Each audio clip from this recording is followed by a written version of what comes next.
আজ আমি তোমাদের সঙ্গে তরমুজ আর টক দই দিয়ে একটা সামার ড্রিঙ্কসের রেসিপি শেয়ার করব।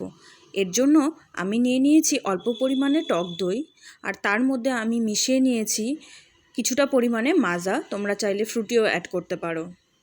এরপরে আমি ওর মধ্যে মিশিয়ে নিয়েছি অল্প পরিমাণে ব্ল্যাক সল্ট আর একটু চাট মশলা। এবার আমি সবগুলোকে খুব ভালো করে মিক্সড করে নিয়েছি। তার আগে বলে রাখি, এই রেসিপিটা কিন্তু বাড়িতে একবার অবশ্যই ট্রাই করে দেখো।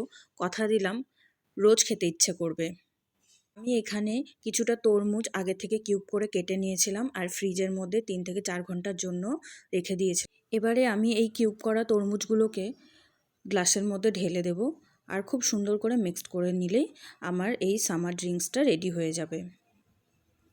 আমরা সবাই জানি টক দই আমাদের শরীরের জন্য কতটা উপকারী, আর এই গরমে আমরা কম বেশি টক দই খেতে কিন্তু সবাই ভালোবাসি। আর আমি এই ড্রিঙ্কসটা কোনো ইউটিউব দেখে শিখিনি, এটা নিজের মতো করে এক্সপেরিমেন্ট করেছিলাম, আর খেতে খুব ভালো হয়েছিল দেখেই তোমাদের সাথেও শেয়ার করলাম। ভিডিওটি ভালো লাগলে অবশ্যই লাইক, কমেন্ট, শেয়ার আর সাবস্ক্রাইব করতে ভুলো না।